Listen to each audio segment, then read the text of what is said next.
Now, say my name. The Rolling Bad Podcast. You're goddamn right.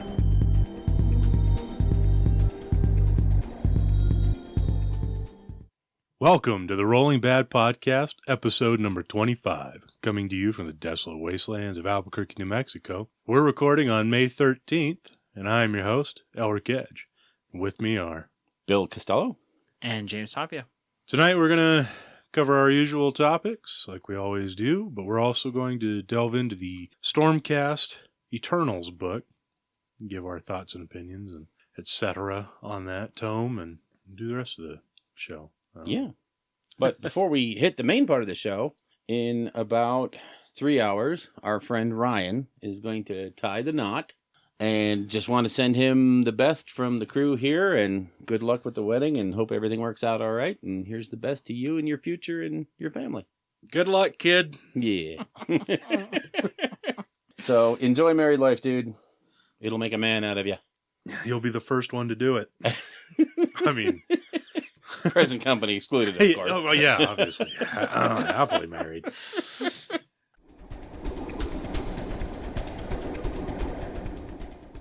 The Realm of the New Dawn. For New Dawn, we're actually recording on a Saturday, so the Games Workshop announcements came out, the pre-orders, and this week it's all Blood Bowl stuff, kind of. Yeah. So I would imagine that 8th edition 40K is like... probably right around the corner. Yeah. Seems like a lull week, because even this week it's not a lot of new models. It's a lot of those, where they're going to do limited runs, order while you can kind of things. It's all pretty much Blood Bowl. Blood Bowl stuff too, isn't it? I didn't really look through it, but, Yeah, it looks like it's just a tide me over kind of thing. It's the wrap-up of the Overlords. Yeah. Nothing new came out for Overlords, just, some of the stuff you can order again. Didn't look like much. But the White Dwarf did drop in the period between our two podcast recordings. And again, still nothing really groundbreaking new. We covered it last time in the last podcast. There was nothing really amazingly new, the Forge World stuff. And I guess Forge World this week dropped that new Vermin Lord, or old Vermin Lord, but with new rules. Yeah. So, but really there's not a lot on the new front coming out. So they got to be in that lull period where they're getting ready to just shovel something out the door. And did you hear that rumor about General's Handbook 2 won't be coming until much later in the year? Like September? Yeah. Wait, so when I first heard that, I was like, man, that sucks. We're going to have to keep waiting this long. But honestly, it's probably a good move if 8th edition is going to drop in the next week. Well, it wouldn't drop, but the pre-order. The pre-order would drop. Because there's so many 40K converts to Age of Sigmar. And as anybody that's been on Twitter or any form of social media in the last few weeks has seen, there's a lot of Age of Sigmar players who are interested in 40K. Yeah. So there's going to be a lot of cross-pollination between the two systems. And by staggering the release of these two things, the new edition of 40K and then the General's Handbook 2, it means that everybody can enjoy them both. Like, neither game will steal the thunder of the other. Yeah, and that to me is the biggest thing you would not want to do. You wouldn't want to do General's Handbook in that interregnum week between, say, the rulebook for 40K and, the new faction that's going to come out. That would be dumb. Yeah. Because you would just smash right into your customer base. And still, some people buy this stuff, on a budget. They have... Right. I can only get this, so that means I'm going to put off the General's Handbook for a long time, and you might lose that. You might lose that person's interest in that time frame. So at least keep it fresh, keep it new. I do wish they would give us a more concrete answer, as far as when the release of the handbook is going to be, so that people that are running like events and stuff. Well, I'm thinking mostly for the Nova guys. Yeah, they're going to be looking at. I mean, they're the first big U.S. tournament that's going to hit between now and probably September. So they're going to either have to do some serious scrambling or, because they're going to be getting ready to shift everything to 8th edition 40K, which should be long out by that time. Yeah. But if that General's Handbook drops 2 weeks before the event, they're going to be like, oh, what do we do? Yeah. So, well, there's also the SoCal Open, too. Yeah, SoCal Open is another big one. But that's October. Oh, is it October? Yeah, that's in October. So they'll have a little bit more leeway, even if it drops in September. Yeah. So I would imagine they'll use the Generals. Because I don't think the General's Handbook 2 is going to be the same magnitude as an edition change. no, it's not. It's just going to update a lot and point changes and hopefully some minor tweaks like not being able to stack abilities. Yeah. Potentially incorporating some of this has been one of the big talking points in a lot of like podcasts and stuff. I know Vince just did a bit on it too about incorporating these rules that we're seeing that are going to be in 8th edition 40K into Age of Sigmar, which is very interesting because 40K is getting all this Age of Sigmar stuff. Yeah, and then we get to read a little bit from them. But maybe we can touch on it later in the realm of lore. What our Yeah. thoughts maybe of bringing some of those proposed rules over. Yeah. But yeah, I do wish they would kind of maybe let us know when the General's Handbook 2 is coming out and when 8th edition's finally going to drop. Even if they could just narrow it down to a month, or say, third quarter. You just something. do like video game companies and say like Yeah. Q3 or Q4 something like. Yeah, just so that you can plan, and not necessarily for the individual person, but event organizers. Hell, our event is probably going to not even see General's Handbook 2 because timing's not right. So Yeah. No, Yep. But really, that's about it for New Dawn. For New Dawn. I don't even know if there's anything really in the video game world off the top of my head. I know the yes, new White there Dwarf is. has a big section on it. Yeah. They talked a little bit about Inquisition Martyr. Yeah. They talked about the Blood Bowl 2. Blood Bowl 2, the Talaran mobile game. But What about the only important thing that came out? we talked about that last time. No, we didn't. Yeah. Seraphon for Total War? Oh, Jesus. yeah, but they're going to be literally unplayable in that too. Oh, by the way, Bill, We were going to do this in lore. Are you going to nail me now? I like how last episode we completely went through it without calling out the fact, at least asking you how that crow tasted. Did they cook it to your liking? In fact, it was very, very nice. I Was it? enjoyed almost all of it. Yeah. There was a couple of meaty parts, but, It wasn't literally unedible? No. It's delicious. I like my crow raw. Yeah. And I did eat a lot of it. You'll hear more about that in lore when I hang my head in shame and discuss how stupid I really am. Just not... I wouldn't say stupid. That's being hard on yourself. Misguided? Oh, just incredibly ignorant. Well, thank you for the vote of confidence. I don't know why I do this when I hate everyone in this room right now.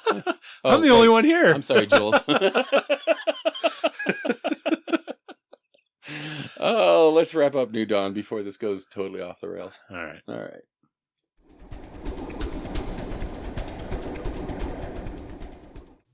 The realm of creation. Well, we're going to go over what we've been building and painting and all that fun stuff. So who wants to go first? I got the least, I think. Okay. All I did was built a foreground building, which is a ruined building, but it's really, I think it came out really nice. I like it. Yeah. It's got all kinds of detailed brickwork and plaster and everything else. It's a really nice kit, really fun to put together, but it's a wooden kit, MDF. So as you build each floor, you have to let it set and dry for an evening. Otherwise, the floors don't match up well. Yeah. So How much was it? I don't know. It was a birthday present, so Oh, I do fair not enough. know. So Nice. they have a whole series of those buildings. It's foreground. They're out of England. It's mostly for like bolt action and World War II stuff. But I don't know. I think you could use that for any kind of terrain, fantasy-wise. Yeah, and they usually, I've seen more like 13th and 12th century looking stuff. Yeah. That's in that same style as well. Yeah, they do. They have a whole bunch of different ranges. Yeah. So, but that's all I've done. That's really because I got another project out and started working on it. But we'll cover that in the lore segment. You meta chaser, you. While I complete my dinner of freshly prepared crow. Yeah. Carrion bird. Yes. Delicious. So next. Me. Okay. I actually didn't do that much this week. Only Painted more horrors. I've got No. 30 more blue, 30 more pink, 30 more brimstone. Hey, I'm not gonna need that with the new 40K. So. That's true. You got to pay for it. Got to pay for it. So Suckers. but no, I just worked on my 9 Exalted Flamers. So up to this point, it was just base coats with airbrushes. Oh, okay. Mm. So finally started putting some actual layers and washes on them and Highlights. highlights. Two They're coming thin along. coats. They're coming along. Nice. So just chugging along. Hopefully have that dime for, I think the next one is Scott's Dice Hammer. Oh, yeah. I SoCal, forgot you guys were going so- to it. Yep. That might be my next one. Hopefully July. Should have that done by then. Nice. Yeah, Slobberknocker is my deadline. I'm hoping to get the Overlords done by then, but we'll see. So that's what I've been doing is building tons of Overlords. I got 2 gun haulers, a frigate, 10 thunders, an admiral, and a box of company all put together. Or company. Arcanauts. The Battlon. Yeah. Yeah. I also built a Rhino, 5 Sword Brethren, bunch of Ard Boys, a Gorgrunta. Shit. Yeah. So Wow. I'm in like full hobby mode, which Evidently. is really cool. Yeah. Just building though. Hey. I haven't done any painting. The Kharadron Overlords in general, I find fairly intimidating as far as there just being a lot of detail. Yeah. And I'm not entirely sure how my color choice is going to pan out. That was going to be my next question. Was Yeah, I'm Well- wondering if maybe I picked too many dark colors, Mm. but I don't know because the colors I went with is red, gray, and like a bronze, but I picked all very dark versions of them. So it's based off an Imperial Guard army I did years ago where I used Chardon Granite and Mechrite Red. Oh, nice. Well, yeah, it looked good together. They were dark colors, but on Imperial Guard, there's Astra Militarum, there's so many big flat edges and not a lot of detail, especially on the tanks and stuff. So the colors were a little more pronounced. Whereas on these, the boats have big flat areas as well, but there's also a crap load of detail on them. And especially on the crew and even the dudes on foot. But I guess I could, like with the red and stuff, I got to keep highlighting up to make it pop a little more and whatnot. And use like a silver fine highlight on the bronze. On the metal, yeah. Work it up to that. And I think I could get the colors to pop, but still look dark. If that makes sense. I don't know. I'm making it up as I go because I don't know how to paint. I'm trying to sound smart. So, but yeah, that's pretty much what I've been doing. I'm trying to get it ready. I'm hoping I can get it ready by Slobberknocker, which is the first weekend in August. if not, I'll be getting a message from you a week before the. A week before. Week The before. turn. Yeah. Can you paint my Kharadron Overlords for me? No. I'll, if push comes to shove, I will play the Iron Jaws. No, you won't. I will come up with a illness and a reason why I can't. There's death in the family. Gotta go. Works at a steak place. Works at a Yep. tournament.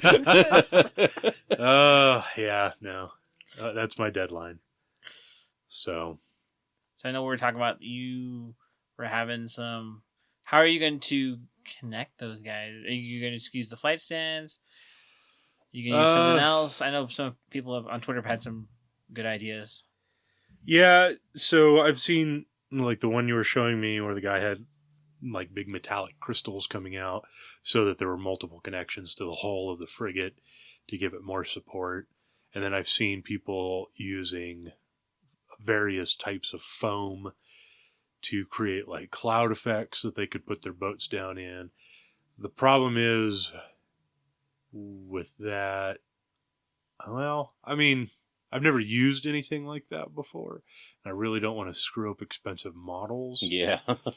It almost seems, if I do my boats with some kind of a cloud base, then don't I have to replicate that kind of on the crew? Or, I'm sorry, the Arcanaut company and the Thunders. I saw one guy today. He was doing floating islands for all his Yeah. Arcanaut company, and that looked pretty. The problem is I've already glued all my dudes to their bases. I mean, I could pop them off. Super but, glue? Yeah. Just pop them off. That's freezer and bent. pop them off. Easy. Yep, easy. Easy peasy. Did you watch my glue video?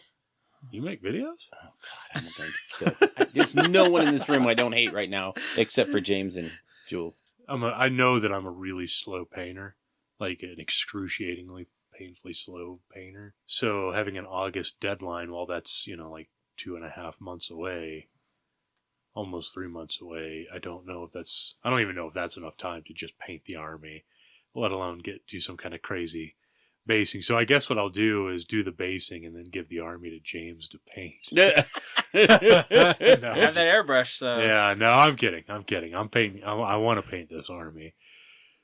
You gonna paint all 300 rivets around the No. boat? No. No. Why not? Because nobody does. I mean, modelers do that. Mangle was painting every single rivet. Mangle's a madman. Yeah, okay. Got to give you that, yes. Yeah. I don't have a blog that I update 3 times a week, and actually produce really quality results at the same time. I don't know how that guy does and turn out, a Battletome for Age of Sigmar. Oh, and run a company. he has a Chinese sweatshop in his basement. Do you think? He must. Yeah, something. He's got to have something. They build Nike shoes on Monday and Tuesdays, and then crank out Age of Sigmar content the rest of the week. Wow. Right? Why don't we do that? Because it's highly illegal. Wink, wink. Oh, yeah. I would never consider doing that. Ever. So, yeah. The basing is something I'm going to have to look at. I'm going to keep looking at what other people are doing and seeing what's working. The foam thing does seem to be a pretty solid idea. I've seen some people doing it. It looks kind of cool. You can paint the clouds up so they look like storm clouds. And on the latest episode of the Age of Sigmar iteration of Forge the Narrative, Paul Murphy was talking with I can't think of his name now. No, Kelfrey. Oh, Kelly Fry, yeah. Yeah, Kelly Fry. Okay. Freiburg. Freiburg. There you go. Sorry. She We're so bad.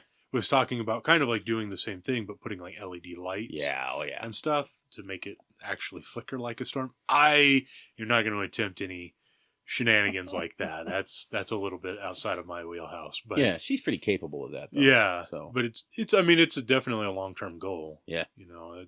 Maybe I should kind of challenge myself with the basing.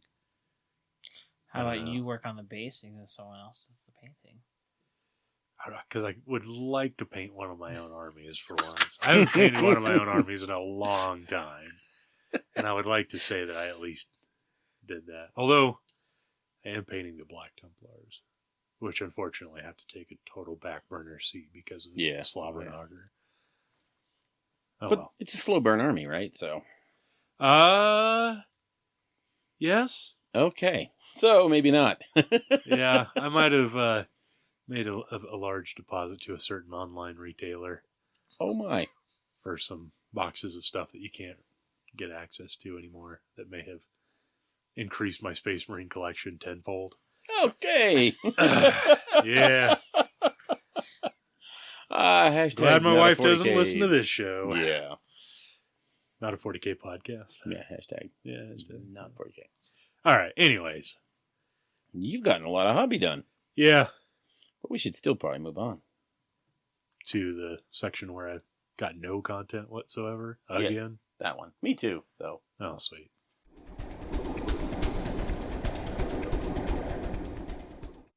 The realm of battle. Where I'm going to talk about my game. How last week. Exclusionary. So I only had.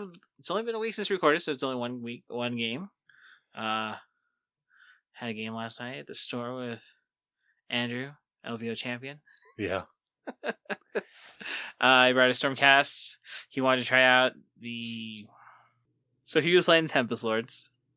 I was playing my normal Zinch list with all my pinks and blues and brimstones, all my flamers. We played Border War. Ghoul Patrol? Yeah, Ghoul Patrol. Ghoul Patrol.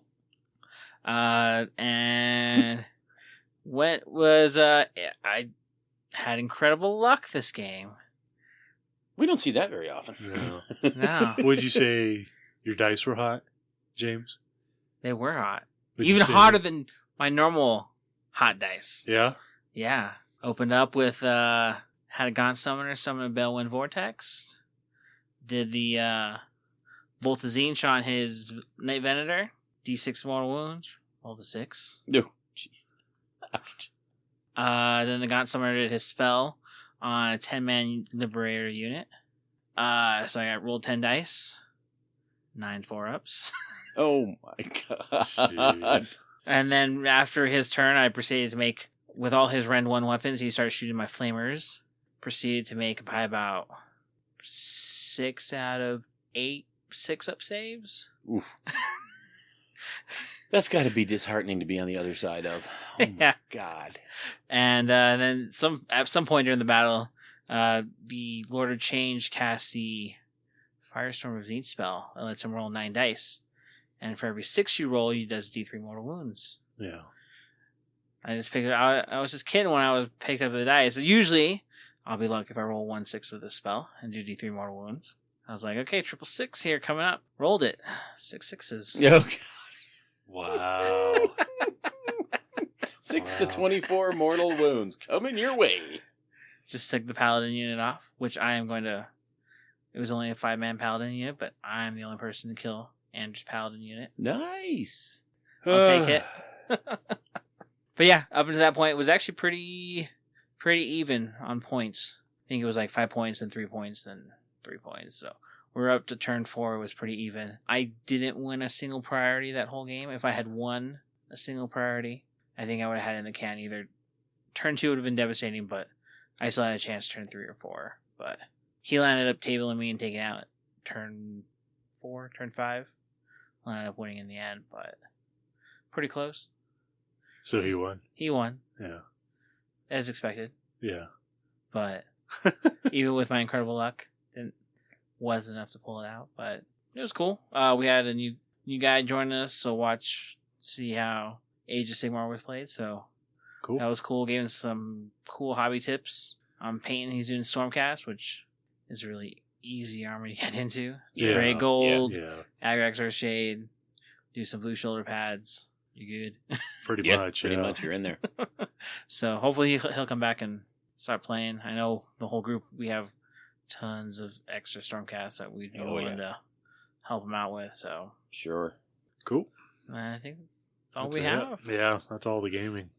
Yeah, I should be playing Armageddon right now, but that's not happening. Sorry, Bill. It's all right. I blame you. That's it for battle. So we're going to move on to our meandering lore segment, where we're going to talk about a lot of different things.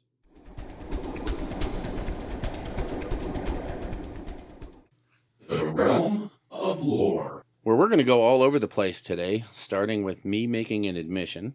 Then we're going to cover some Kharadron Overlord stuff. And then we're going to jump into the new Stormcast Eternals Battletome. Kind of like we did the last one. We're going to talk about the units we like, some formations or models that units and formations that we like, cover our favorite models, and then talk about why it's fun to play the army and what to look out for when you're playing against them, which in this case is everything.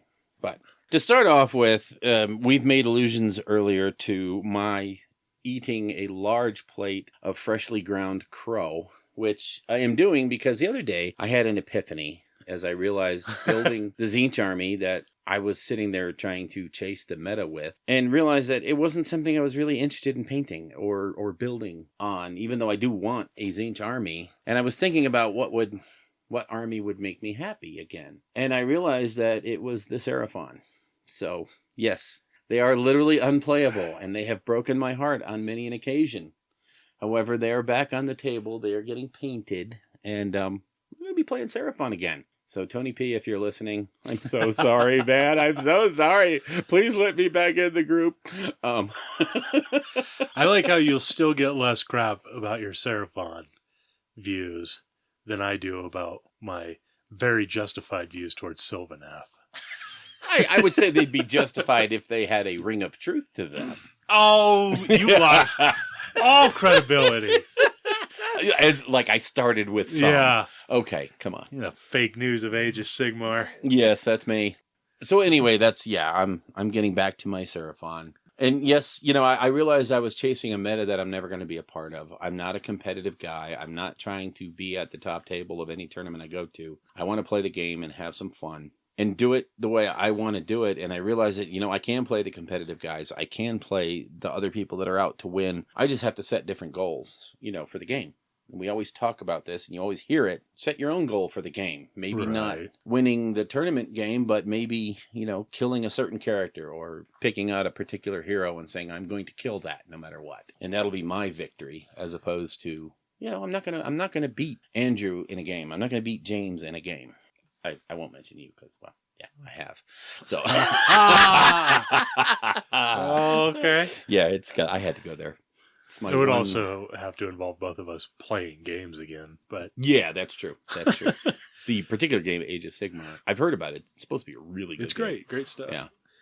So I'll come to your defense real quick. Oh my! Over the Seraphon thing, because obviously what we're talking about is the South Coast Grand Tournament. Yeah. Seraphon, a Seraphon army did incredibly well, really well, and got 4th place, I believe, overall. I think. Wasn't he? No, I think he was 8th overall. Oh, was it? But he was playing on the top tables until the very end when he lost that one game on the stream. So, in obviously you've had the stance that they're literally unplayable. Mm-hmm. 2 shows ago, James and I gave our thoughts on that, about how we do think they're playable and some reasons why. Now, I think the reason, I think it's pretty obvious the reason that army did so well is based on the matchups, and he played a lot of Chaos players because Chaos is they're definitely on the the dominant force. And when your army just gets exponentially better, because they don't suck.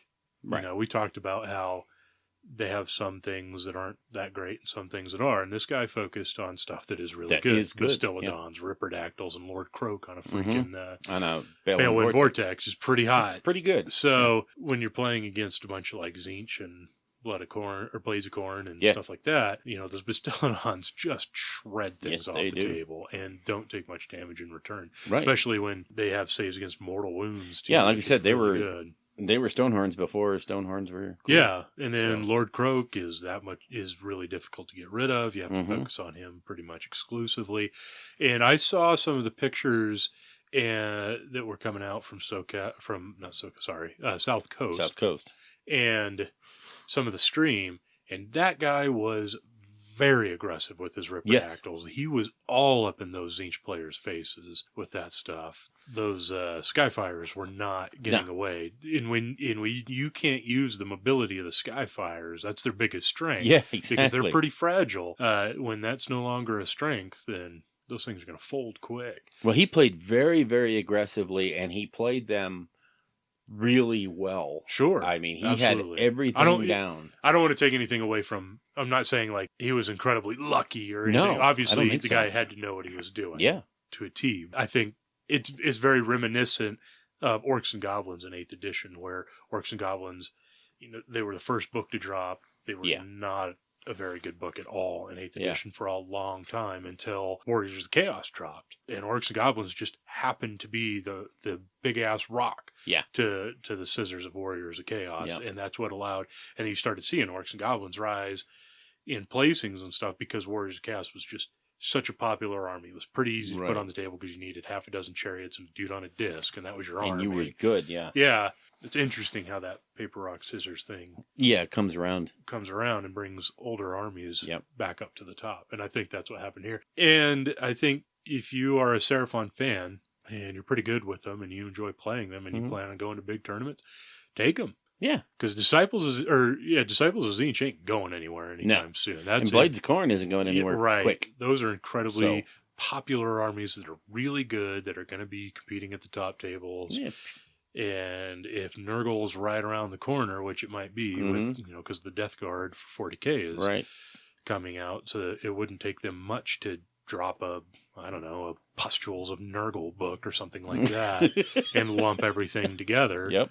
You know, it's the truth. That would just be from strength to strength as a Seraphon. Yeah, it's kind of like you said. It's almost as if the meta's coming back around to them. Mm-hmm. And this is the first guy. The guy at South Coast is the first one that really saw it for what it could be. Yeah, and I mean, he came remarkably close to having, playing on the top table for the win. sure. So I mean, he just got worn down, and some amazing play by his opponent in that game really, took him out of it. But other than that, he was on the top tables the whole tournament. Right. And that's not why I'm going back. I'm going back to play. I'm not playing that list.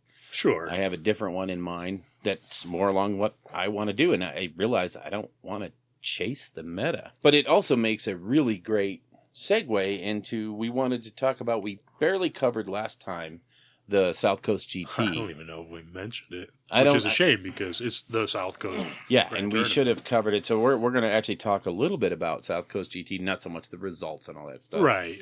But Really, we just want to give a huge shout out to the guys at Heel and Hammer and Russ Russville. and everybody else who was a part of making that thing happen, because the stream obviously from GW was good, but Yeah, very good. the coverage that the South Coast guys did was really cool. The way they were walking around doing Yeah. interviews, and then on the video of the interviews, they had people's Twitter handles and stuff coming Yeah. up. It was Really really well well done. done for being a Warhammer tournament. Yeah. Right? I mean, yes, it's the biggest Age of Sigmar tournament in the world, but it's still... It's still just three guys putting on a tournament. and they put a tremendous amount of work into it. It looked professional. Super. And I know they said they hired a videographer to help them with that this year. And I'm telling you, it shows they hired the right guy. Yeah. He should get lots and lots of business cards handed out to everybody. Seriously, Ben Curry, for all of his events, should really be looking at that guy. Sure. He did such a great job that, all of them, I'm sure, worked on it. But the product on YouTube was phenomenal. Yeah, absolutely. And I think we're going to see, I think these next couple of years are really going to have some treats for us as far as event coverage goes and things like that, because I know the Frontline guys have been doing some stuff. Obviously, Games Workshop with the whole stream and just everything that they put out, the South Coast guys doing their stuff. I think we're going to get a lot of very cool things on YouTube. And one of the things about the Warhammer coverage that I wanted to bring up was it was so interesting to see. Of course, Rob was on every one of the shows, the broadcast games, but he almost had, for every game he had different, like for a couple of games he had Russ, for one of them he had Wayne from Heel and Hammer. So he was getting different viewpoints and different ideas and different stuff so it made every one of those games very watchable, very enjoyable. And, I'm not saying anything about Eddie. I'm not trying to make him sound bad. Right. But it's when it's just those two covering game after game after game, after a while, you're just like, need a different viewpoint, because they both kind of, they play off each other the same way all the time. To have different folks there giving opinions, giving ideas, and Russ talking about the scenario because, well, he wrote it. It was really kind of interesting to see how they were thinking about it. This time they got into a lot more of the tactics. They would examine what the people were doing on the table, but then these are two top players. Both of these, well, Russ has never won South Coast GT, mostly because he does it. But, they've won big tournaments. Yeah. So it's not like these guys don't have the cred to talk about it. Right. But they were talking about what I would have done, what Rob would have done, or what Russ would have done. And that was really interesting to see a different thought of, here we are in the board in this position. Here's what I would do to get the win. Yeah. And see how it translated to what the other guy did. And when Rob was over there cringing, going, no, you're doing it wrong. He just wanted to go shake the guy and say, do it this way. Yeah. So that was really good. I loved the Twitch coverage from that. It was top notch. Also, a real quick shout out on YouTube. You linked a video in our chat. Oh, God, yes. Of stop motion battle reports for 40K. Yeah. Yeah. Those are amazing. Yeah. What'd you think of it, James? Did you watch any of it? No, I didn't get a chance to watch it. No? Oh. So it is really interesting how it's done. I think for like a narrative style game, which is what they were going for. I think it's it's perfect. For it was that. it was the best. It was only 20 minutes long. It was Eldar Exodites against Chaos, Slanesh Chaos. Yeah. The way they did it, it was all done in a series of pictures, not video. And it was all stop motion. He would take a picture, move the model an inch or so, take a picture, move the model an inch. So obviously it took a long time to play that game. Right.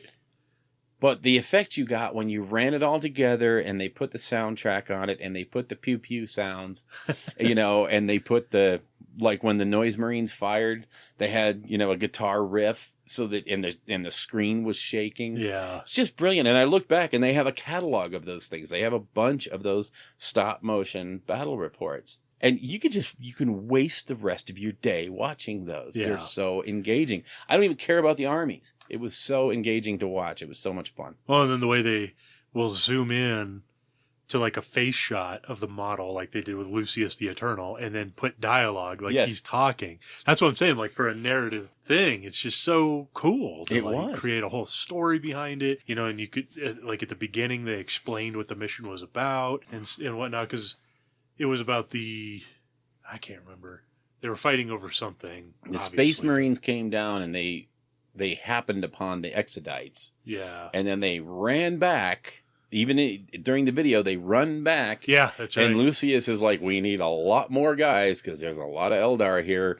And then there's this like poof, poof, poof, poof noise as the rest of the Slaneshi forces land. And then they start the game. And it was just the sound effects were cool because it reminded me, it might be the same sound, but like as the Chaos Marine units were appearing, it was like the same sound, I think, from like Age of Empires when you like build a building. I can't remember. It's a familiar sound, but I can't remember where it's from. But yeah, it was really cool. Really, really well done and kind of outside the box. Yeah, I'll put the link to that YouTube channel in the show notes. And if you get a chance, watch them. They are so engaging as far as battle reports go. Again, narrative games, you're not going to get a lot of turn-by-turn strategy here. Right. It's all for just the enjoyment of watching it and laughing and going, it doesn't even like show any dice rolls. No dice rolls, no nothing. All... In fact, combat was just, he'd show you kind of where it was pointing, and then you'd see a little muzzle flash from the gun. And then if the shot missed, he'd have a little explosion like, 3 inches away. Yeah. If not, he would show just the models laid over.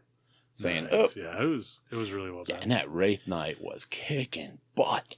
Oh, he was deleting units. Oh, jeez. So I only watched like the first 6 minutes of it. It was really cool. So Facehammer put out a massive episode talking about the Kharadron Overlords. And were they a thing? Yeah, apparently. I don't know. It's kind of been the focus from Games Workshop for the last 6 years or 4 weeks. I don't know. Feels about the same. And it was a great episode, right? Great episode. Russ was going over the book and everything. But I have to say, I felt a little depressed at the end because now everything that I want to say about the Overlords is obviously just from looking at it. At the book and everything. I haven't played with my army yet or anything. I don't have the full army yet. One of my biggest fears with the army is that I think the boats are a trap. Yeah. I don't think the boats are worth it. I think they're gimmicky. I think people will use them, obviously, because they look cool and they do things. You know, don't get me wrong. But I think you will find that if a Kharadron Overlord army makes it towards the top, it'll be mostly infantry that does it. It'll be lots of Arcanaut Company and lots of Thunderers, spamming mortars, tons of stupid chemists. Yeah, and then maybe some engine riggers or the Sky Wardens as well. But I think that's mostly what you're going to see. I know Russ was talking a lot about the Ironclad. A lot of armies will focus around the Ironclad. My issue with the Ironclad is the way that people are talking about it being played revolves primarily around Barrack Zilfin. Yeah. And for those that don't know, that's the one that allows you to put a great engine work on one of your ships that basically lets them deep strike. Yeah. You got to be 9 inches away, but you can set up your boat anywhere you want, which is going to be your Ironclad. Now, with the Ironclad, you can put 25 guys inside up to 30. Mm-hmm. And any of the dudes strapped to the side don't count towards the encumbrance. and you don't care about the encumbrance anyways because you're just going to deep strike it right in your opponent's face. Yeah. Turn 1 or whatever. And it creates an Alpha Strike army. It's very similar to a Warrior Brotherhood. Yeah. Except it all is coming down in one spot. I mean, you can bubble it out a little bit because the base of the Ironclad is huge. Sure. And, and the guys can be anywhere within 3. Obviously, all of that has to be 9 inches away from your opponent. You can still move after that because this all happens in the hero phase. So you can still move up and shoot and then charge if you want to. Problem is, people are very used to the Warrior Brotherhood. It's still a great army, but your top players are going to be used to that style of deployment, used to that style of Alpha Strike, and they're going to anticipate it. And sure, you can put a lot of guns and stuff inside the boat that come out, get buffed up by the chemists, and delete stuff. You're going to delete, even the best player is not going to prevent you from destroying things. That's the point, right? That's why you chaff. That's why you bubble wrap and things like that. But the problem is, the difference between a Warrior Brotherhood and this is, one, the Warrior Brotherhood can go in different areas. You put pressure in different areas, which is really important. But also, Stormcasts are just far more resilient than Overlords. Right. Ultimately, you're going to be putting down a whole bunch of 1 wound guys with 5 up saves, or 1 wound dudes with 4 up saves if you drop the Thunderers. They're just going to die horribly to pretty much anything that comes back their way. The characters aren't that resilient either. I mean, they're about as resilient as a Stormcast character. They have 3s and 4s and 5 to 6 wounds, but they don't do much damage. They don't really do anything other than their buffs. They're more about buff characters. Very similar to the Fireslayer characters, excluding the Grimwrath Berserker, who can dish out some serious pain. But I guess you could say the Engine Master could also potentially put out a fair amount of damage. The other guys aren't really combat-oriented characters. So you've put all these guys out in front of your opponent, and hopefully you did well and deleted some stuff that you needed to. Yeah. Otherwise, you put probably anywhere from 50 to 75% of your army 9 inches away from your opponent. Yeah. And if they have any kind of counter assault, you're going to lose pretty much everything you got. So that's my issue. And the boats are really fragile. Yeah. Really, really fragile. I know the Ironclad has 18 wounds, and people look at that and say, that's monstrous. Well, and all the wounds. healing they get is what freaks people out. Right, but you have to still be alive the next turn for the healing to work. To get it to heal. And 18 wounds on a 4-up is not hard not to get lot. rid of at all. Because most of the time that's going to be a 5-up, because just about everything you're going to shoot at it or whatever is going to have a few skull cannons are going to knock that down. Well, it's not even skull cannon. I'm talking about like Kurnoth Hunters or Kurnoth Hunters and Skyfires. Skyfires are going to laugh when you put that kind of stuff on the table. They will just pincushion that thing out of the sky in one turn, no problem. All of a sudden now you've lost all your movement, which won't matter, yes, if you play Beric Zilfin and you just deep struck everything right in front of your opponent. But if you did that, I don't care about your Ironclad. Yeah. I'm going to shoot off all the dudes that dropped out from the bottom. That's right. They're all gone, and now you can't take objectives and stuff. So if I weathered the storm, which I probably did because I might have, 30 Zangors down there as a bubble wrap, that if any of that survives, it's going to kill absolutely everything it touches, because Zangors are better than anything in a Kharadron Overlord army in close combat. That's why I'm saying I think that the top Overlord armies will be huge amounts of foot troops. It'll be just a big infantry army, and I don't think people will be bringing the boats, which is a real shame. Now, since it's their I could be completely wrong. This is just me speculating based off of what's in the book and what I've seen. I have not played games, and there are some people that have slapped together their armies real quick and have gotten some games in. They're saying they're tabling their opponents in like 2 turns and stuff. Yeah, that's going to happen at first. Yeah, because nobody knows what to expect. People are not. Because the transport aspect is completely new to AOS and things like the shooting that this army can potentially put out is quite a bit. But as soon as people adapt to that, I think the army is competitive. I think it really is absolutely competitive. And I think it has the capability to take big tournament wins. But I don't think it's going to do it looking the way maybe they anticipated it to look. The only thing, what I looked at when I was first examining how those airships worked, I thought to myself that when people set up for escalation is when that one drop boat is going to potentially be a game winner on the first turn. Because chances are people are setting up right on the line, right on the 12-inch, 18, and 24-inch line with the new way escalation, with the new FAQ. You're going to be able to drop those guys ever you want. It's like escalation with Warrior Brotherhood. They could pretty much dictate where the fight was going to happen. Right. So I think in that scenario, they're going to have a real leg up depending on how things are deployed against them. In most of the other scenarios, they're going to have to pick a place to go. And once they're off the ships, they're not real mobile. They're worse almost than Stormcast when they don't have some sort of movement fun. Yeah. So once they're out of the ships, I think you're right. I think the ships are a trap. Because once you're out of the ships, unless you have a really good plan to then get them back into the ship and move them where they need to be, you're not crossing the board. You're not going to do border war and take the two side objectives with the same unit. It's not happening. Right. And I think, the Ironclad has a respectable amount of shooting, but it is 440 points. Yeah.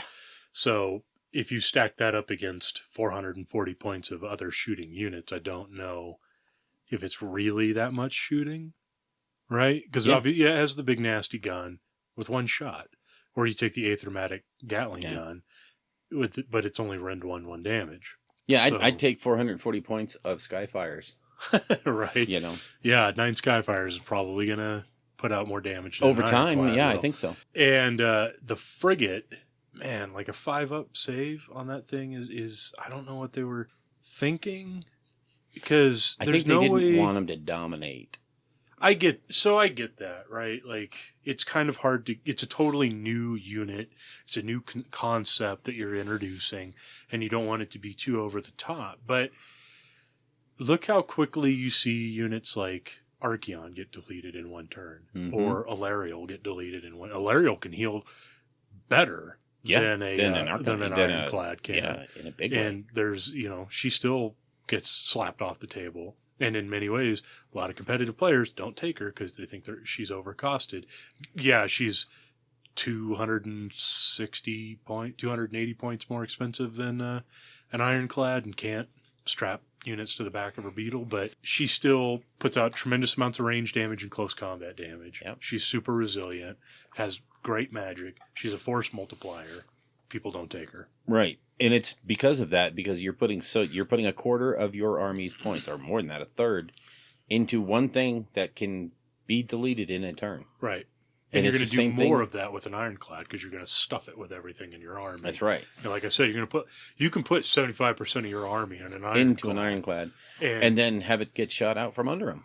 Yeah. Now the counter argument would be, well, it's already done its job. It already delivered everything. But again, we come back to the 5-up save 1 wound guys that you just put everywhere, or 4-up save 1 wound guys that are kind of out there with their dick in the wind. Mm-hmm. And it's the thing that makes the foot approach more viable, and I absolutely hate this, is the Aether Chemist. Yeah.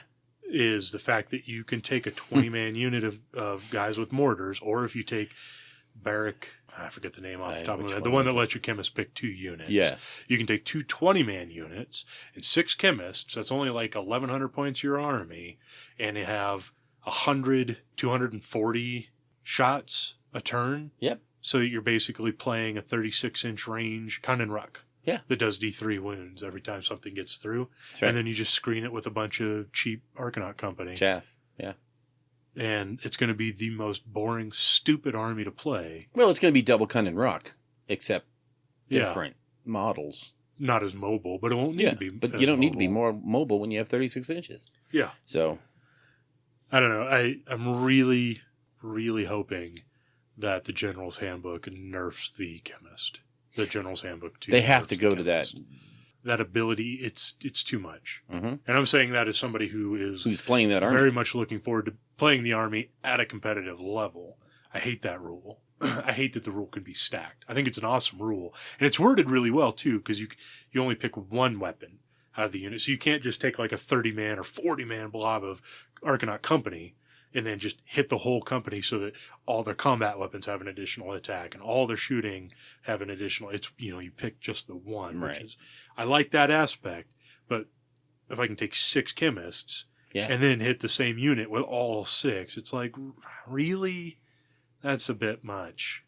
And again, segue into the General's Handbook 2 coverage, but one of the things they're going to have to do is extend the rule of 1 to be, 1 buff. Multiple buffs only affect 1 time.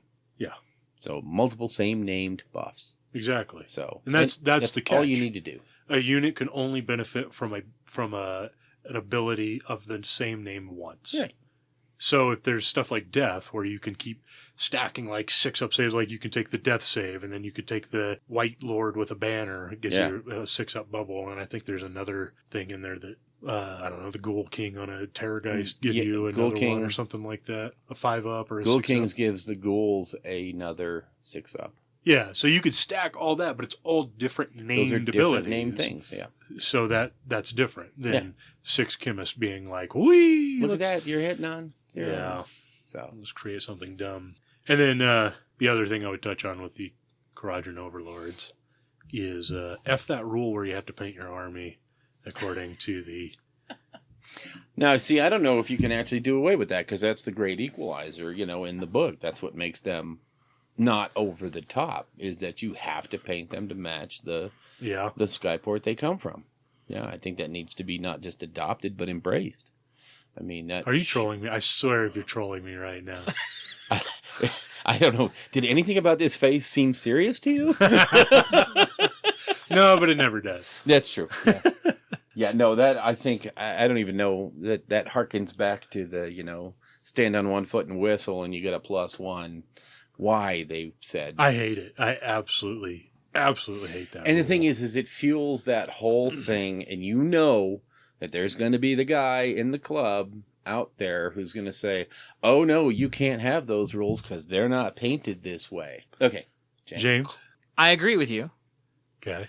But it's a little bit confusing. The new guy we had in the club last night, he was wondering, he was like, oh, so because we were talking about formations with the storm hosts and whatnot, and he's like, oh, so you got to paint them that way to get those rules? It was very interesting. For the Stormcast? For the Stormcast. You don't for the Stormcast. No, I know, but just his general thing, it was very interesting. But yeah, see, that's interesting. As a new guy coming in, he kind of assumed that if you want that chamber's rules, you've got to look like that chamber. And I say more power to him. We should go his way. Shut up, Bill. So I know it's a controversial thing or whatever, but you create this whole new style of play that tries to branch out and let people play whatever they want. They can do whatever they want. Yeah. Except you're going to have to paint your army how we say you have to paint your army. Well, see, and that's why it confuses me so much, because they've always maintained that do your own chapter, do your own chamber, do your own thing, and use these rules. Yeah. And at the same time, they're then saying, but if you want to use these rules, they have to look this way. It's so completely antithesis to what they've always said. Yeah. That it's just crazy. Now, I understand that, if you're doing Space Marines and you want to use, the Iron Hands rules, they should reasonably look like Iron Hands. Right. I mean... Except, I can paint a successor chapter. Right. So why can't... But then they should always maintain those special... What I don't like is when people are Iron Hands this week, and then they trot out the same army next week and wear Blood Angels because I found this really cool combo that works nicer. It doesn't bother me too much when the models are pretty universal.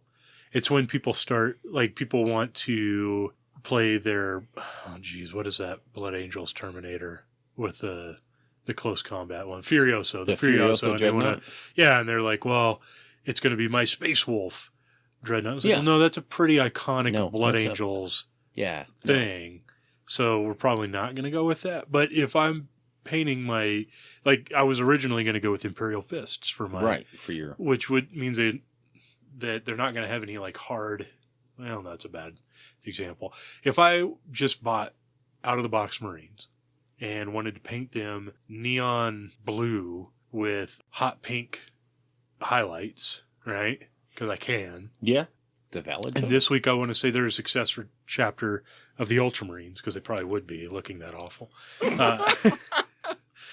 But next week I want to say they're a successor chapter of, I don't know, White Scars. Mm-hmm. I should be able to do that because there's nothing on them that states really what chapter they're a part of. And if I want to tool around with the rules because I just spent a couple $100 on an army, then I should be able to do that. Yeah, I guess. I mean, I just... But if I go out and bought like a bunch of Thunderwolf cavalry and Grey Hunter boxes, and all my dudes have mullets and whatever, like Space Wolves do, and are painted up like Man Jack, yeah. And then I go say like, hey, they're Blood Angels. Yeah, this is my Blood Angel. These are my I don't know, the Silver Surfer Marines, Grey Knights.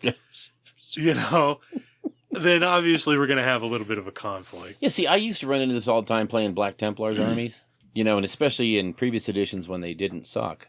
And that was the whole thing. When I started showing people how Black Templars kicked your butt. And all of a sudden I was seeing all these Space Marine tactical squads becoming Black Templar squads, even though they're painted blue and yellow and white. Oh, and then this half of them are the Neophytes.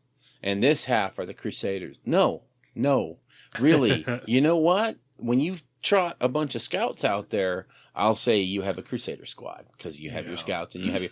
Until then, please don't tell me you're playing something. You just think it's cool now. I hate that. And I'm not saying with like Kharadron Overlords that if you paint them a certain way and today you say they're Barrack Zilfin and tomorrow you say they're a different one, I don't honestly really don't care. They're not that. Yeah. Trademarked, you know. There's nothing that separates them other than their color. Right. When you take something iconic, though, here's my Nagash model, and I'm running him as Archeon. Yeah, that's... No. Are you trying to dictate my narrative? Yes, I'm trying to force feed you my narrative. How dare you, sir? Accept it. Triggered. Yes, sir. Anyway, so that's kind of where I stand. That's my initial thoughts on the Overlords, and that's how I felt after listening. It was a great show. Facehammer coverage was great. Russ gives a lot of great points. When it comes to what he says versus what I say, just delete what I say. Yeah. Go with... Try what he says first, because he's going to know probably a lot more than I do. But it's just the gut feeling I have. I think the boats are too fragile, too expensive, too gimmicky to really be... Effective. But now I have a question for both of you, and that is the mortars. Okay. That are going to be the terror of Age of Sigmar coming up forward here. And the Aether Cannons, but the mortars probably. But the mortars. So. Now, in the kit, I believe it comes with what? One or two mortars? One of each. Yeah. So now how are you going to handle that whole what you see is what you get thing? If you run across an army that has 20 guys... And I say they're all armed with mortars, and you see specifically that they're not. They better be, because I take the time to convert. That's right. My prosecutors, if they're going to have javelins, I make sure I create something that resembles a javelin. And if I have something that's going to be a trident, it's three blades that look like a trident. As long as you're putting in effort, I mean, there's ways you can green stuff mold this. That's what I'm doing. Yeah, you buy the quick set and you green stuff mold it, and there you go. You got 20 mortars or whatever. Yeah. But just building them out of the box, like it's 20 mortars. Like, no. Yeah. It's frustrating that's the route they went. I mean, and most tournaments have WYSIWYG clause in them, and that's so what I mean, it's going to be every tournament I've ever seen is that way. It's what the game is what you see is what you get. And this is they talked about this on the Ninth Realm. Oh, no.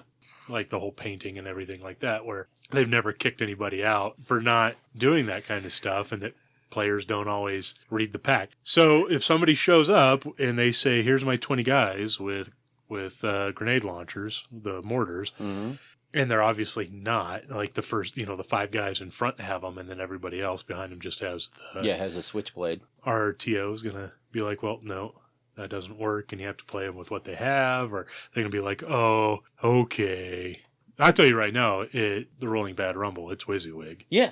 So if you want to run something like that, they all better have the weapons that you say they have.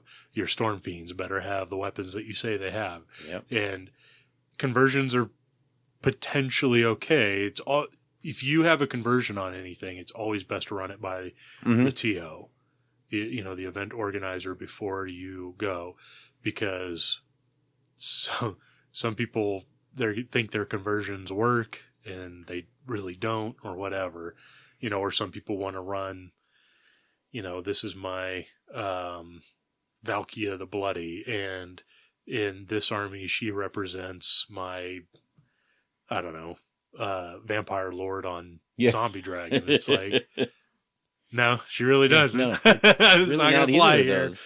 So it's actually a Lego minifig on a no. Yeah, really. No. So I think that would be one of the best ways to stop the shenanigans too of people spamming the same weapon in massive units for the Grundstock Thunderers, is telling them it has to be WYSIWYG. So either they commit, like Mini Stomp told me, and somebody actually bought 20 freaking boxes of Thunderers. Oh my God. To get all the proper, I don't know who you are, but you make me both sad and happy at the same time. If you're listening. You reinforce my faith in humanity, and you make me sick at the thought of where humanity's going. God bless you, sir. This is madness. Yeah. But see, now that's true, real dedication. Damn it, they'll be WYSIWYG. And they will have Don't you dare question me. Mortars. Right? Yep. What a hero. Mm-hmm. Or, people can convert them and make them look right. Yep. Look nice. Or you can do like me and recast the bit. Or the bits, because it's very specific. Mm-hmm. It's a multi-part bit. It's almost like GW knew what they were doing. Yeah, you'd think. Huh? It's kind of crazy. Anyways, I'll rant more about Kharadron Overlords when I get some games in and actually know what the hell I'm talking about. Yep. So we should probably take a quick break and move into the Stormcast. And now for something completely different. So now we're going to get into our coverage of the Stormcast Eternals Battletome, the new one. We're going to kind of use the same format. We're going to talk about our favorite models, our favorite war scrolls, and then go into a little bit about why we each think, or as a group, we think that the army's fun to play and what to look out for when you're playing against them.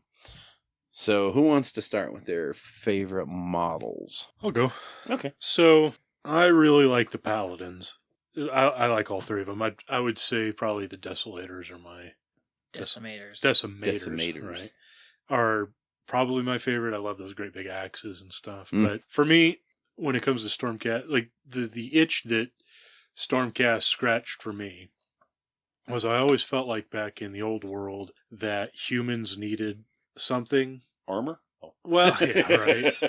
I always felt like it's cool that Chaos has like these big, crazy warriors and stuff, but it would be so cool if there was like a Sigmar infused group, like if the warrior priests were maybe a little something more or whatever. I always felt like it'd be so cool if the Empire had some kind of just like a step up from the knights or the warrior priests or whatever. And boom, you got the Stormcast Eternal, which are obviously more than just a step up, but they were definitely in the vein of what I was thinking. And the Paladins, and I've always loved Paladins. I've played Paladins in D&D and every other type of game like that. They're just bad, man. They're huge armored monsters with great big two-handed weapons that just beat face. They do what they say on the tin, as it were. So I really like those guys. And then I really like the whole line, honestly. But the other one that just absolutely pops for me is the Star Drake. Let me guess, that's one that you guys picked too? No? Well, yeah, the Drake Sworn Templar. There's plenty. There's plenty. Right. I'm not at a loss. Yeah, when that Star Drake dropped, I was just like, wow. They finally did a dragon that looks like a big dragon. Yeah. I mean, the High Elf, I'd say probably the best one before that was the Dark Elf dragon. Yeah, for sure. Because it was a exciting pose, the way it was lifting up, and it looked like it had volume to it and everything. So that was pretty impressive. But, like the older ones, like Galrock was just weedy. You had the High Elf one, which looked cool, but again, was a little weedy, especially when the Phoenixes came out and were like just as big or bigger. You know, and then the old S dragons Yes. back in the day, where they were all the dragons were exactly the same, but had like a slight this one has like a kind of a zombie face, and this one has leaves on its wings, and this one, you know, to kind of give it the different dragon feels. But, you know, you can't rag on it too hard because I mean those models came out in like the 80s. Yeah, so it's. And back then they looked big and imposing on the table. I mean, it's the same thing like 40K. A Dreadnought used to be very noticeable on the table, and now it's like, is that just another Marine over there? I don't know. Guy's tiny, whatever. Yep. You know, here's my Night Titan. So but you beat your face in with it. Yeah, but the Star Drake is just such a large, beautiful, imposing model, and now that it's good in this iteration is just that much cooler. It's that much better, yeah. So I would say those are the two that I wanted to talk about. Let's see, my two. I think I mentioned this before. The one that sold me on Stormcast was Celestin Prime. Yeah. Mm-hmm. I like you. I really like paladins, and I really have a thing for angels, and so he's like a paladin angel. He's a paladin angel with a big hammer. Gee, who knew? So yeah, he's definitely one of my favorite. I mean, I was even playing him. I don't think he was necessarily ever optimal, but I still played him. I think real early on, being able to bring him in when you wanted to, well, kind of when you wanted to, and the damage output that he had, it was rarely seen before that. Now you got Durthu and Alariel and big bloodthirsters. You're like, what? Yeah. Run 3 damage 3? Okay, whatever. Yeah, exactly. Well, and also the Ren 3, there was nothing in the game that came anywhere near a Ren 3, and now it's not super common, but it's out there. Yeah, you know, exactly. Ren 2s and 3s are out there. So that's definitely one of my favorite model that stands out. The other one, since you did take away my the dragon would have to be the Knight Venator. Ooh. I don't know, after assembling and painting that model, he's just, if I have the extra points, you squeeze him in. I try to squeeze him in. Well, it helps that he's also good. Yeah, especially with a luck stone. Or just when you just roll 6s all day. Yeah, sure. And you don't need a luck stone. But yeah, those are my two favorite. I always, if I can fit them in, throw them in. Yeah. They're my favorite models, and like I said, if I could get more Stormcast with wings besides just the characters and the prosecutors, then I could definitely see doing a whole army like that. But until then, Another thing I like about the Prime is when Stormcast first came out, and this was before the Extremist Chamber and obviously the Vanguard Chamber. It was kind of a limited army. I felt like if you wanted to include the Prime, you kind of built your army around him. Mm-hmm. Whereas now, with the additional units and more importantly, the formations and things like that, it feels like you can just kind of slot him in if you need to. Like if you feel comfortable with like a 1,500 out of 2,000 point list and you're looking like to kind of start sprinkling on other things to create redundancies or whatever, you can kind of be like, well, I can slot a 360 point dude in here, and I think he'll just make the army better, as opposed to, okay, well, I want the Prime. How am I going to make him come down and do the most damage, etc.? And he's good to bring in a few scenarios too, like 3 places of power where you can bring him in late game. He's fresh and he can knock out just about anything that's camping on an objective. Same thing with the like the 4 objective ones too. He can come down. He can go and just grab one, and you're not. Yeah. He doesn't have the resiliency to really do it, but if he's but if he comes down and there's only a turn or 2 left, yeah, or he's not going to get shot or whatever as much. Well, yeah, especially if he comes down and he blows away all the chaff that you have around there because of his entry rules. He can secure a game for you. Sure. All right, Bill. Well, my guys, mine are a little bit odd because Neither one of them are standout, but I like the Griffhounds.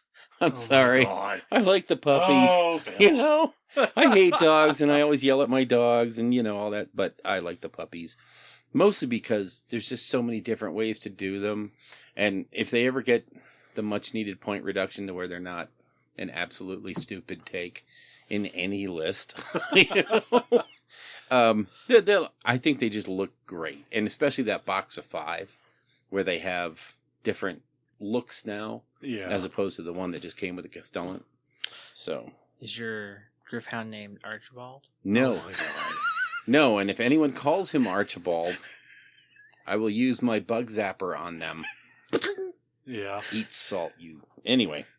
But the other model that I like is the original one from the original box, the Lord Celestin Andre Koth.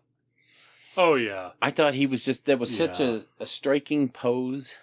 And, I mean, it just, the whole model captures that feel of the army, I think. Sure. For, it probably has that tie to, oh, look, it's Vanda's Hammerhand or whatever his name is. The giver away of secrets to, any Chaos God that wants them. And those are my 2 favorite models. I mean, It was also kind of our first, the Dracoth was kind of our first taste of Age of Sigmar, too. Yeah.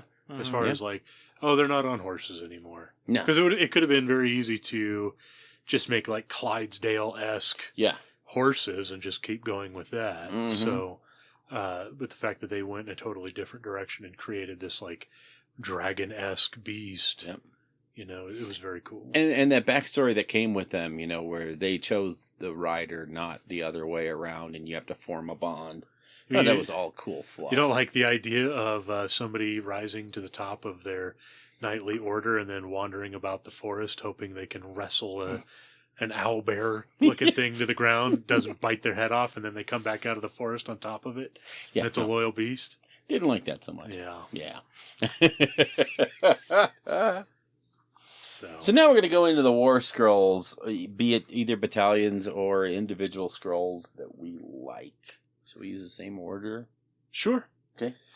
So this is where it gets kind of interesting for me because I tried doing a Stormcast army before, and for some reason the army just didn't add up in my head. I had a hard time putting together a list that I felt like accomplished things. And I wonder if other people run into that issue too when they see an army and it just doesn't make sense, I guess, in their head. But for me, the one that really did stand out was the Lightning Echelon with the Fulminators and the Tempestors. I thought that one was really good. I've tried to fit that in my lists, and always it lands up getting cut. Yeah. Unfortunately, Really? you just It's don't just have that with as many. When you were able to do it in South Coast, when you could take the Fulminators and Tempestors in units of 1, Oh, yeah. you could do it. But now that they're moving to 2, that's 8 Dracoths. I love my Dracoths, and I'll talk about that in a little bit, but it's hard when you have to throw 8 of them in there at 240 points a unit. Well, it doesn't help that all their formations are also like 100, 120, 140, all that stuff. So, as opposed to being able to take a 20 point inside of a 20 point, and get another one for free, and then take another 21.1 that gives you another one for free, or whatever. Are we talking about Tzeentch or Sylvaneth? Or? Yeah. Yeah. just yes to all. Yes to all of what you just said. Yes, the brown Sylvaneth and the purple Sylvaneth. Yeah. They all mean the same. But, yeah, their formations are pretty expensive. And some of them are really good, but they are pricey. Is that a hangover from I don't know what when it we is. originally were pricing out formations? I mean, because they had a chance with the new book to Drop all out of that? to reprice them, to redo the points. Because I think when they first started doing out formations, I think South Coast and other ones were originally trying to. They didn't want it to become a game of formations, so they were intentionally pricing formations high. Because I mean, that's the way it was in 40K. It was a game of formations. But yeah, that was even before you got artifacts and stuff. Because Yeah, was before the General's Handbook. Exactly. So I know most of those formations that came out before then were pretty expensive, and then what post General's Handbook and like Sylvaneth, a lot of those formations have been 20 points, 40 points, Right. as opposed to 100. Because even Bone Splitters have incredibly cheap formations. Yeah, and they're too. not 140, 160 points. Right. So I wonder if Stormcast will kind of always be plagued with expensive formations because of that. But I don't know, because Bloodbound formations aren't that expensive, are they? Anymore, out of the Blades of Corn book? I don't know. It's a good thing they're not doing a Yeah, right. Blades of Corn review. Yeah, I don't know if they are off the top of my head. Bill's going to take a quick peek. gander. Their formations are, well, the Blood Host is 120, but they're in the 30, 40, 60. Nothing's over 100. Really? Lots So it's in the just 20s and Stormcast 40. in... Because the Overlords are all like 100, 120. Really? Yeah. Oh, and there's only 4. Well, there's technically 5. One has Stormcast with them, and then the other is one of those big... You'll never actually play it formations. So really, they have 3 formations, and they're all like 100 to 120 Aren't a points. lot of the Corn ones, a lot of them new? Well, yeah, in the Bloodbound, that was in the Demons of Corn was all the cheap ones. In the Corn Bloodbound, you have 1, 2, 3, 4, 1, 2, 3 at 100, 1 at 120, and then the rest are all 20, 40, 80, 60. So they're not that expensive. But I think, again, it goes back to their formula where they look at how flexible it is. A lot of these formations in Blades of Corn aren't super flexible. They do one thing. Yeah, but that's kind of how the Stormcast one are.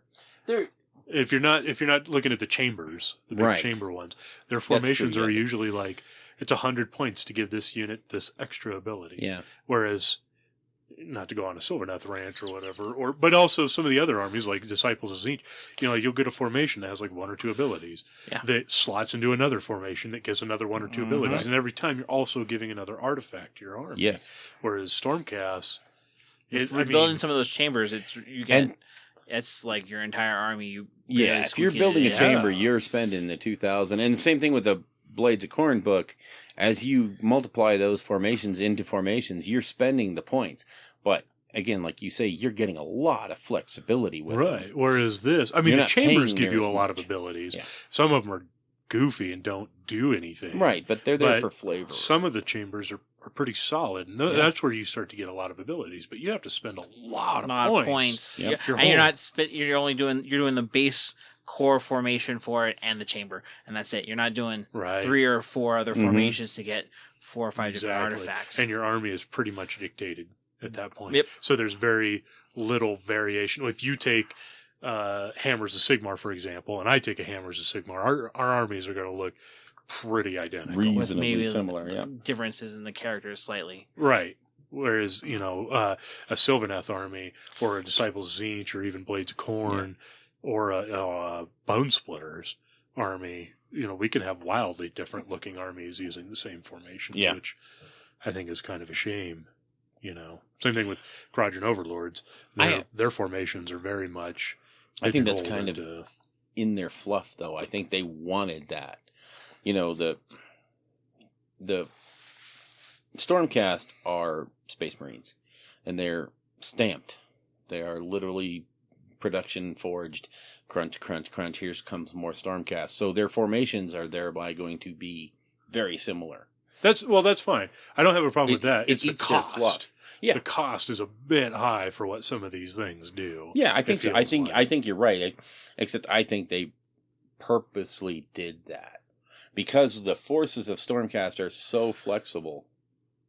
Yeah. They don't want to see the meta getting dominated like it was with War Bros. If you were playing Stormcast and you weren't playing War Bros, you were a fluffy narrative player. Because there was no reason not to take Warrior Brotherhood. Or Wardens of the Realm Gate. That won the LVL. The one guy. Now, also, I guess this is another thing we could attempt to factor in, maybe, is because every additional formation gives you an artifact, and they have some incredibly strong artifacts. Yeah. Plus, it gives you an additional ability if you're taking multiple Dracoth riders or Dragon riders or, Lantern guys. Like, it kind of exponentially grows all these other abilities. Do you think maybe that is factored into the cost of all these formations? Well, we've said that before, that part of the cost of these formations is the cost of the attendant artifact that comes with it. Now, but okay. It could be, because I think you're right. The Stormcast items and abilities and prayers and whatnot, super, super amazing. Whereas maybe in like some of the other ones, like the Zinch book, I'm usually trying to find like, well, I guess I'll just take this because you focus on the spells, but the artifacts don't really it's like do much. Yeah, it's like I'll just take another one of this, I guess, because why not? All right. I was wondering, and I wonder if maybe that's the thought too behind the Kharadron Overlords, because they have like the Ear Buster where you have to take a battle shock right away. So there's some incredibly powerful artifacts. Yeah. Whereas their formations I found are horribly underwhelming. But I don't. I mean, the only counter that would be the Sylvaneth, but they give but you access to those things. And that's true. The Sylvaneth do have incredibly powerful items, artifacts, and their formations are really cheap. Yeah. But when we were there at LVO and talking to John and some of the other guys from GW, especially when Andrew asked that question about Wardens of the Realm Gate, does he get that Realm Gate for free? And John's point was, he said, yes, it's in the cost of the formation. Yeah. You've paid for it, so you do get it. And I think that's how they point those things out. Now with Sylvaneth, we know they just made a bunch of mistakes. I'm sorry, I didn't mean that. Hashtag triggered. All right, so now that we've kind of gone on a big tangent, James, what's your... So did you go over your two? Oh, so the Lightning Echelon, I really liked. And I'll cover a chamber. Let's maybe touch on a chamber that we like here. And so the chamber I'll talk about is the Tempest Lords. So this one, really the only ability that is of any use is your units that can fly. So your prosecutors, your Venators, your Venator, Azeroses, and they can make a charge move in the charge phase, whether or not an enemy unit is in range, and they can move even if that move would not finish within half an inch of an enemy unit. So basically, in the charge phase, you get an extra 3d6 movement. Yeah, so you can double move. Right, you can move up, shoot, and then charge away from the enemy. Yeah, basically, hit and run is. Yeah. Right. So that's a really good ability. The problem is, and this is kind of, what we were just ranting about, is that you have to take a Vanguard Wing Battalion to unlock this, which is 100 points. You have to take 4 units of prosecutors in that wing to unlock that. I don't even know. Those are 80. Is that all that you have to take in it? Is just units of those guys, or do you have? So it's so the Vanguard Wing, which is actually be the one I talk about later, is it's 3 units of prosecutors, a unit of liberators, and a unit of adjudicators. Which you're taking anyway for your battle line. Yeah, you're going to take those. So it's no matter what. It's not an incredible tax. Well, and we should say that's one thing about the Stormcast, and we'll get into this here later. Their battle line tax is stuff you're going to take anyway. Yeah, it's not really a tax. Have a tax. So that's one of the bonuses of playing Stormcast is everything you take is going to work with your army and make it cool. Sure. I'm sorry. Go ahead, Eric. Okay, so the Vanguard Wing, what did we say? That's 100 points. And then the Tempest Lords is an additional 140 points. It's 240 points to basically give your unit of 3 guys with 2 wounds an additional move. Yeah. That's really expensive. But it's also really big. I mean, it can be huge. Yeah, in 40k, that's a huge thing that I know a lot of Tau players do with their jetpack moves is I'm barely within range to shoot you. I'll shoot all my stuff, and then I'll jetpack back, and you can move forward and you can try to shoot me, but you're going to be out of range. Yeah, or I'm going to jump out in front of a wall, shoot you, and then jump back behind this wall, and you can't see me. And that's the whole thing is that ability to run up, shoot, do all your damage, and know you're not going to suffer any retaliation. That's huge. And that's not the only use for it either. Is you could, that objective, it's 20 inches away. Well, that's no problem because I'm going to move my 12 inches with that unit, shoot you, and then move my 3d6 another, get within the 20 inches of that. I mean, anyone who played 40k knows that turbo boost that Eldar do on the last turn to claim all of the objectives. I mean, how annoying that is. That's pretty much what this is. Another point that Andrew was pointing out was you could take that prime, and he will never ever fail his charge. Yeah. Oh, because he can change it to a 7. He'll still move up to his 7, which puts him 2 away. And the rule for pile-in is if you charge that turn, you get to pile in still. Yeah. Oh yeah. So he'll get to go 10 inches. Prime will never ever. Except the prime. Is he in the Tempest Lords? He's not a Tempest Lord guy.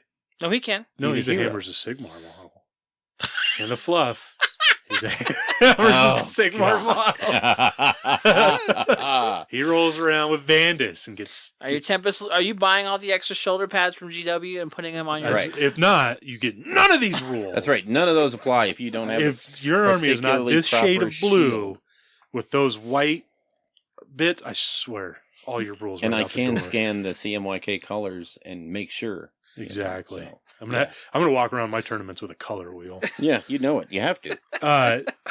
It's the only way to play. So I get what you're saying. Like, and the movement obviously is key in any tabletop game. Movement is key, but they're paying a lot of points, right, to get this movement. Whereas other armies like Sylvaneth have the trees that are free. Ironjaws, especially because they have the destruction movement and the formation that give them a ton of extra movement. It's much cheaper than this. Yeah. Really, any destruction gets movement for free. That's what I'm saying is I'm wondering, why is it so expensive? I mean, Bill had a nice point. Is that you're paying you're paying for it, and your battle line, you're not. Normally you're paying a tax for your battle line. You're throwing your 3 units of zombies in, or you're throwing in, whatever, just to fill those. Oh, you know what? Things. A Star Drake in this formation is really good because Star Drake flies, so he benefits from that. Mm-hmm. The other ability they have, Take Your Tally, I don't think is that great, but it's if you slay 12 times the number of models as heroes you have, so if you have 2 heroes, you have to kill 24 models of your opponent's army.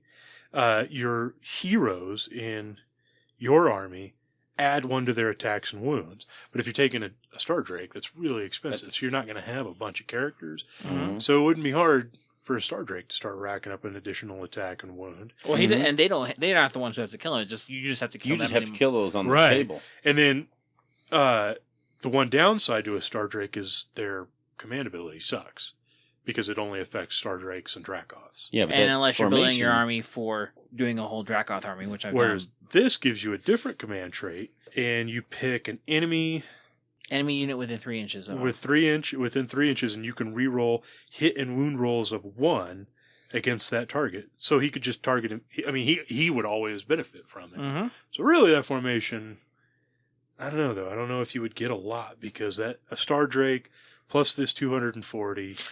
Plus the stuff you take in the Vanguard. So the Vanguard wing, you're also overlooking that one too. That's the one.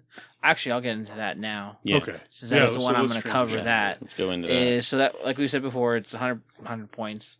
It's 3 units of prosecutors, a unit of judicators, and a unit of liberators.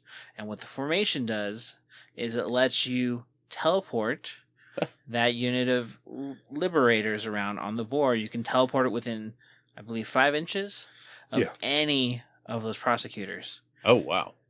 And so if you're taking a big, nice, beefy... because Liberators, I know people... I think we've said it before, we think Liberators pound for pound are one of the best units. Battle lines best out battle there. line units. Best for sure, battle line units in the game.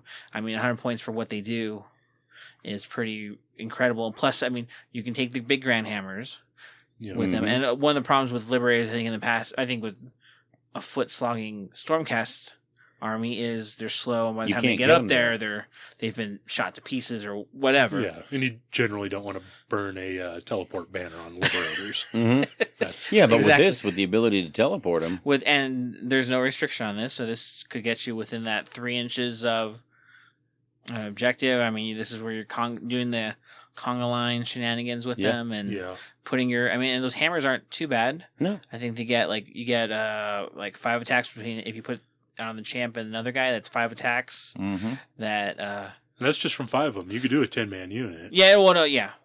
You could. I think you get 1 hammer per 5. One hammer, So if one you- grand hammer per 5. Yeah. Okay, so you get 5 at rend 1, damage 2. Yeah. It's not.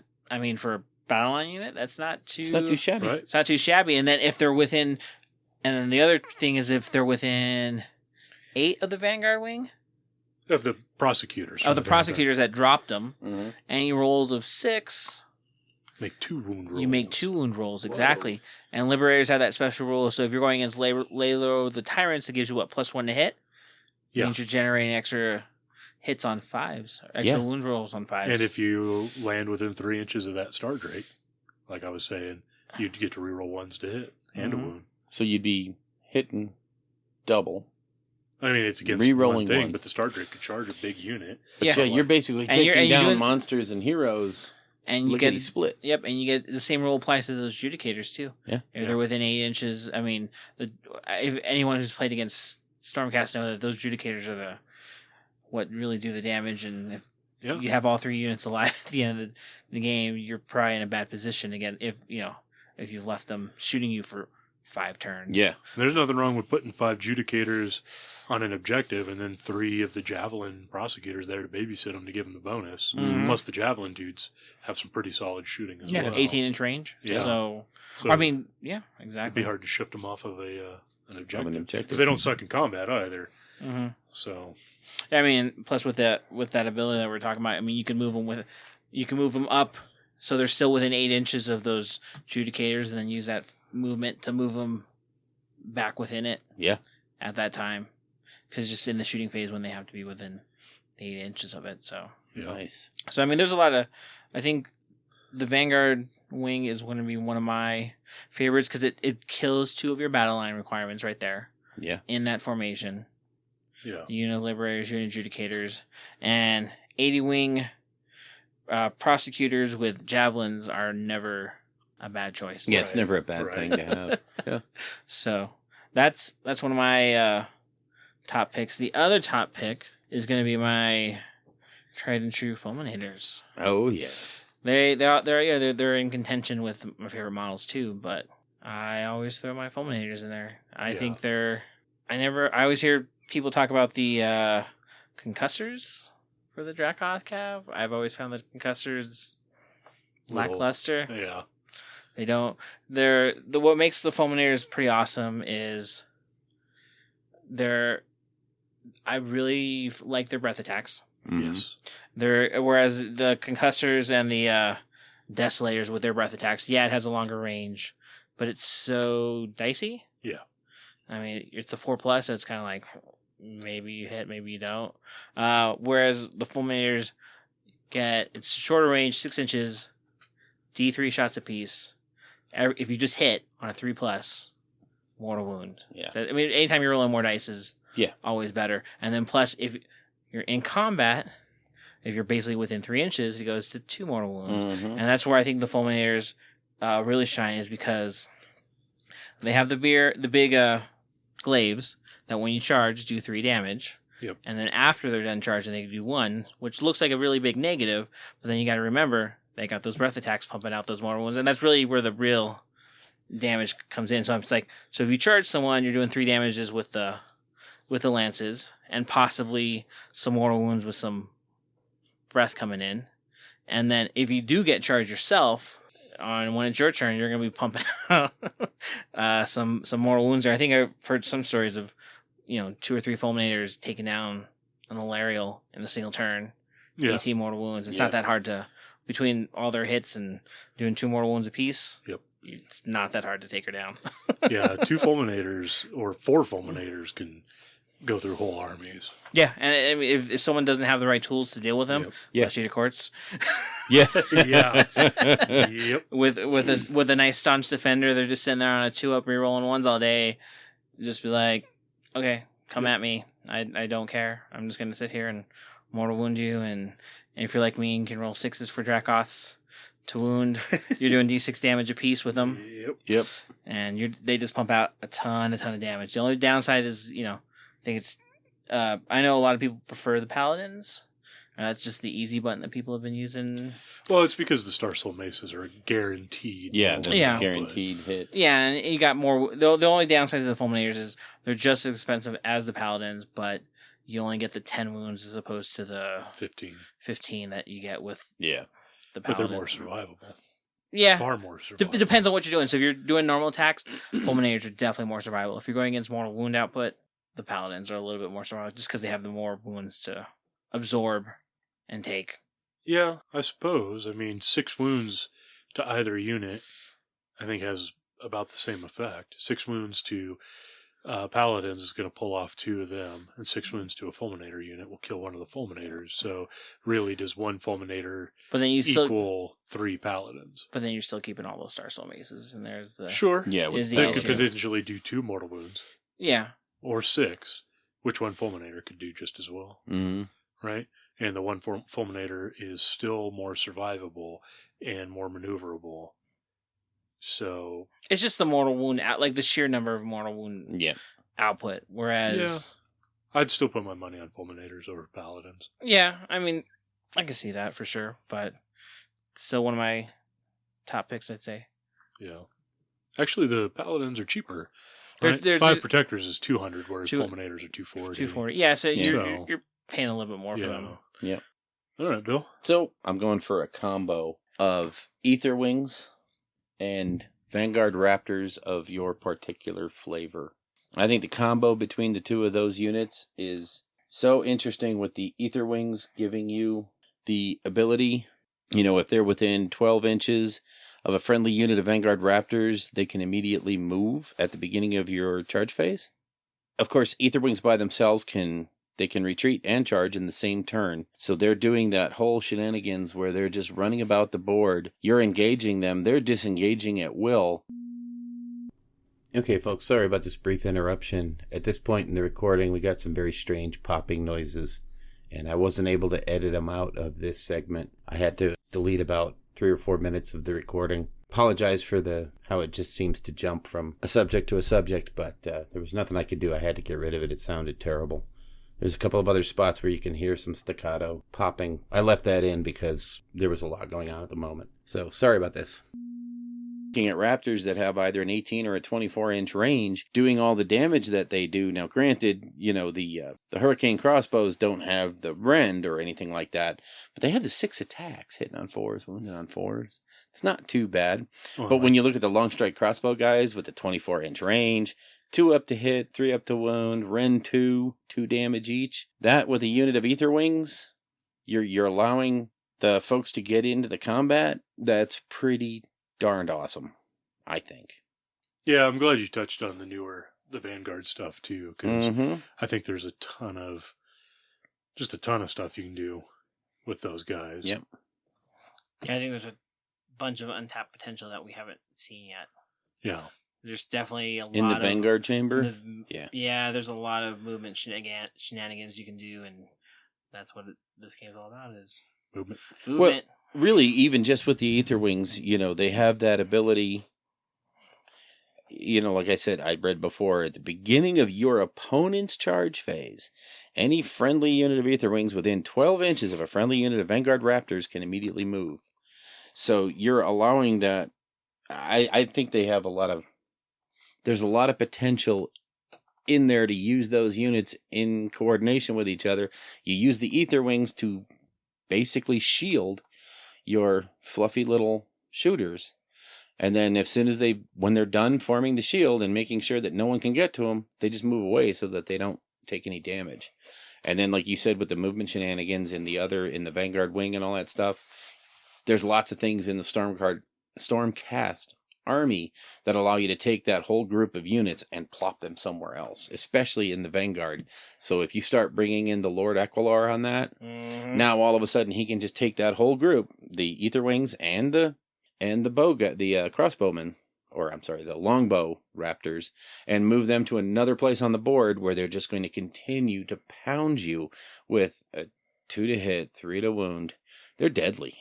and doing 2 damage each at Ren 2. Those guys are nasty. With the potential for mortal wounds. Yeah. Yeah. So that combo to me of the Aetherwing screening, the sort of crunchy little bow guys, and the Aquilor able to move them all over the board. I think that's just in any battalion, or even if you just take them separately, that combo to me works so well. It's crazy. That was my thing. Nice. So, why would you want to play Stormcast Eternals? Ooh. James. See, I was going to give James's answer because I want to crush my opponents and slurp up the tears of their hatred. Yeah. You know. I'm kidding. Actually, why would you want to play Stormcast? Yeah. Again, it's kind of like same answer for Zinch. You can build anything that you have in your mind. Whatever your mind says a Stormcast army should look like, you can build it, and it's going to probably be effective. Sure. You can probably make it work. And also, there's no tax in the Stormcast book. You have to take 3, battle line units in a 2,000 point. You're going to take them anyway. They're part of your army anyway. So, that's my reason for wanting to play Stormcast.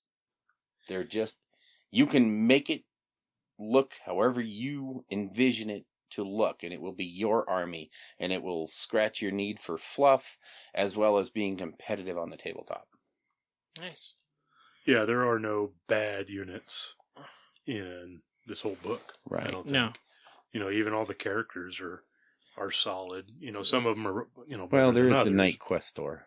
Yeah. Okay, he is kind he's- of like, hey guys, look at me. Yeah, well, he kind of got left behind He there, did. but But he's for a different game. yeah. Yeah.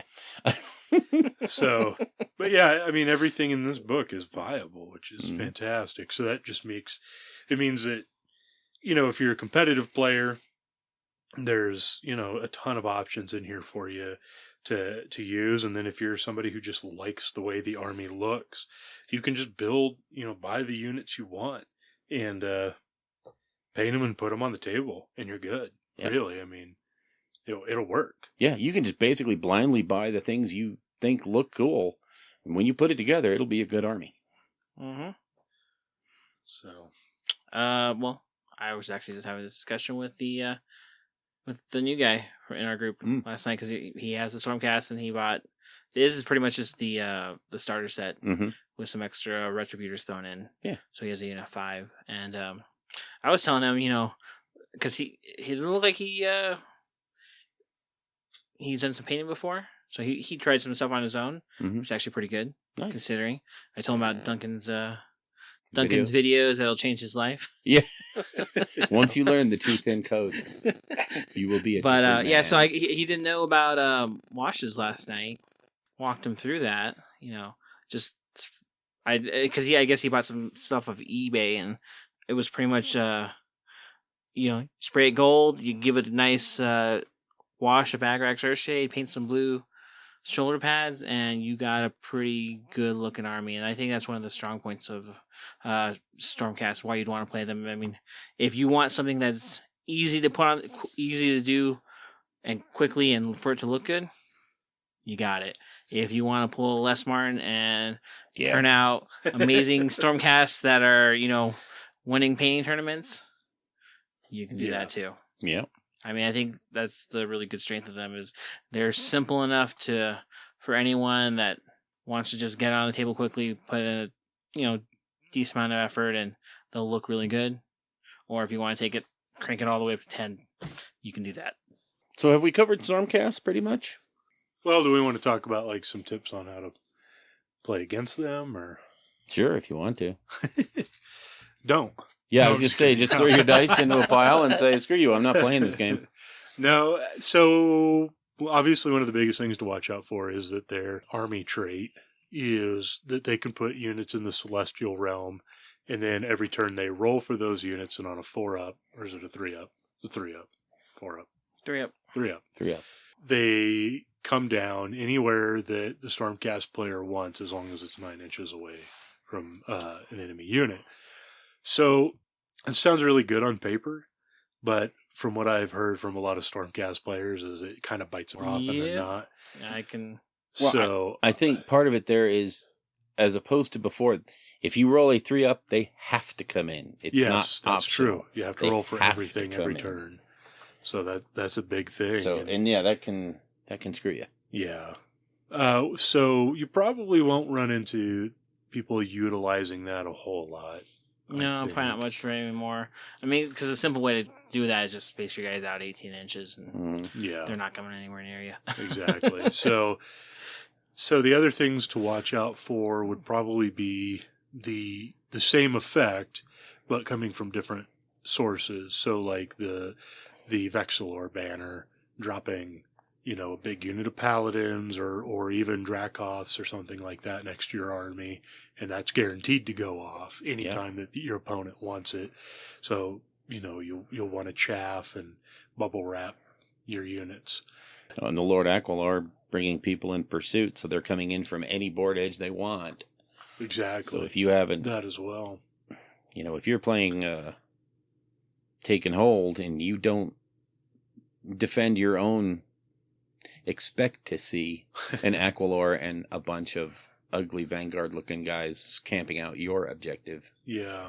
Stormcast is, generally speaking, the stuff that's fairly quick that gets around. So like the Paladors, the Prosecutors, things like that, the Vanguard units, Hunters, they do tend to be fragile. I know that's kind of a weird thing to say about guys that have like a 4-up with two wounds, but considering the rest of the army, that's about as fragile as it gets. Yeah.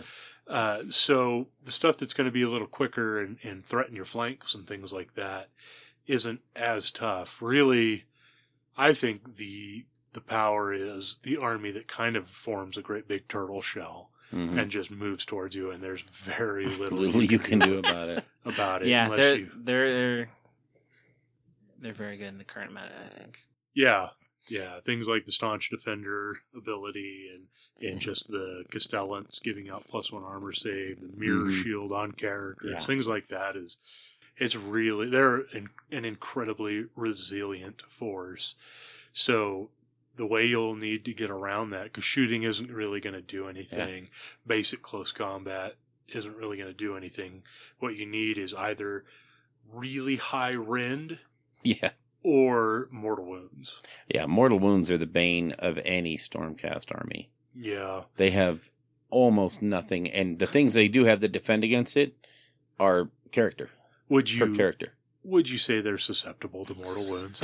I would say as Sylvaneth are, so are the Stormcast susceptible to mortal wounds. I'd actually say Stormcast are a little less susceptible to mortal wounds.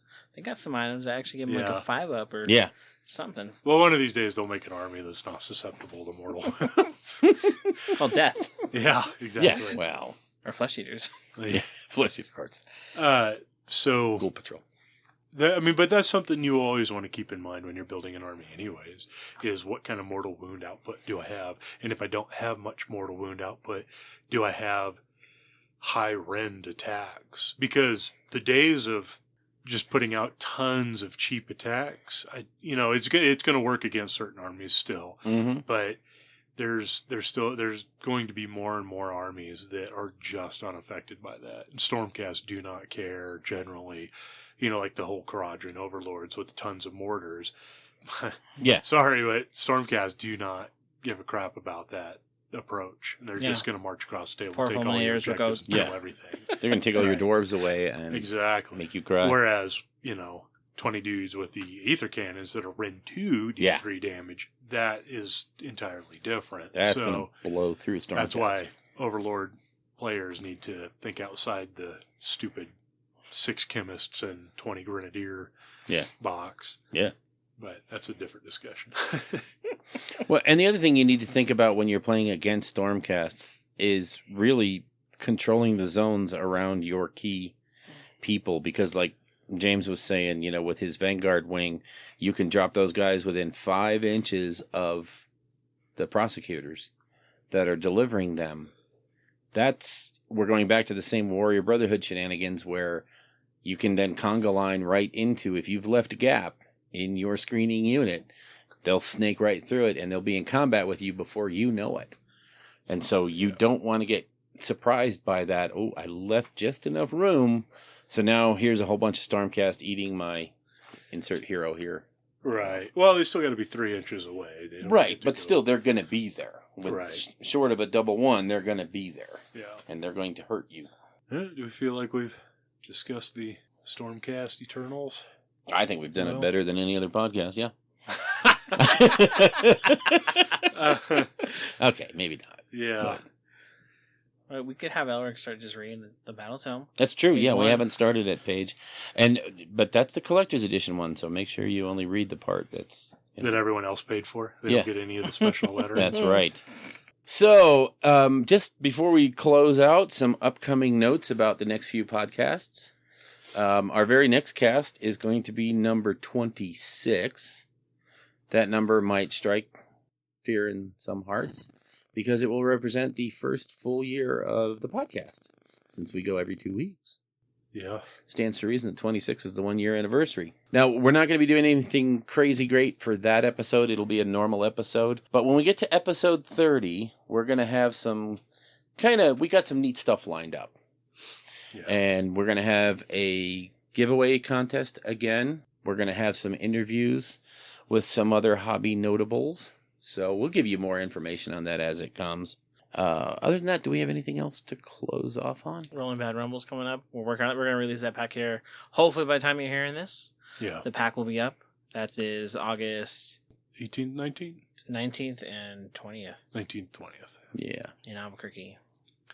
So, So yeah, if you're going to be in the area or if you feel like driving, come out to the Rumble. It'll Or flying. be fun. There's Or an flying. airport here. There I'm is pretty an sure one of us will be- international airport. happy to Pick give you up if you and want to to fly all the way out here. Tell I'm you per- how to download the Uber app. and you- Yeah. Just kidding. Wow, you're so accommodating. Yeah. I'd be willing to pick someone up Yeah. if they're gonna fly all the way out here for. Yeah, those are the events we have coming up. And keep an eye on the show notes. We'll have all the dates and times and places and all that good stuff. James, you're also running a series of RTTs Yeah, out at Active Imagination, The our next local. our next one's gonna be May 28th. I want to say that Labor Day The weekend, Memorial Day weekend. yeah. Memorial Day weekend. Yep, Yep. it's gonna be that Sunday. If you want to come down, try to earn some ITC points. Yeah. Come down. We'll hope get a good, decent showing. Yeah. I'm only expecting like maybe 10 players at most, but Yeah. Yeah. just something to get our foot in the door. Yep. Cool. That's it. If you would like to get a hold of us, you can reach us at our email address, which is rollingbadpodcast@gmail.com. You can also visit our website at rollingbad.com. We have a Twitter account for the podcast, which is at rolling_bad. We also have a Facebook page. You can just search for Rolling Bad on Facebook. We each have an individual Twitter account. You can reach me at Elric Edge. You can get me at Bill Castello, Castello. And I'm at Tersoth. You can also see our work, mostly James, at our Instagram page, Rolling Bad, all one word. We interrupt this program to annoy you and make things generally irritating. Going to your Zen happy place? What are we talking about? It's a podcast called Rolling Bad. It's about Age of Sigmar, sometimes. My agent, I think, told me about it. I hate it. Hey, it got me bear while I do this. Well, what's on the television then? Looks like a penguin. Just gonna get them all out of the way, Bill. Okay, that's fine. Gummy bears are good. Especially for breakfast. Yeah. Well, I'm sorry, but I'm going to have to shoot you. Right over. Why do I always do this one? I don't know. It's weird. I guess I just want to hear my voice after hearing you all the time. Probably. So, anyway. You excrement. Somehow I would forget, and that would make it in. Yeah. Oh, don't worry. I'll edit that out. Yeah. Who, me? Yeah. Yeah. You dirty double-crossing rat! So, you do hate them? No. There's no one in this room I don't hate. Oh, stupid double negatives. I apologise for that. I think you'll find this a bit more interesting. We're going to watch Bambi, and we're going to drink until the opening shot doesn't make you cry anymore. Then you're laughing. Yeah. Serves her right, stupid. You should have run faster. Run faster, baby! No! Christ, it's just a fire. Get over it. Is that a tear? Starting from the beginning again. All right. Hit I will rewind. burn this VHS! Hit rewind. We're doing it again. Take another shot, kid. Bambi's not sad. It's a comedy. Yeah, all right. That's a good long blooper. Wow. Okay. Realm of Battle. Well, that was really horrible. Oh, you're always complaining. I forget the Stormcast chamber. It helps since we're doing a Stormcast chamber Oh. or something. Hold on. He just mailed it out. Yeah, I don't know.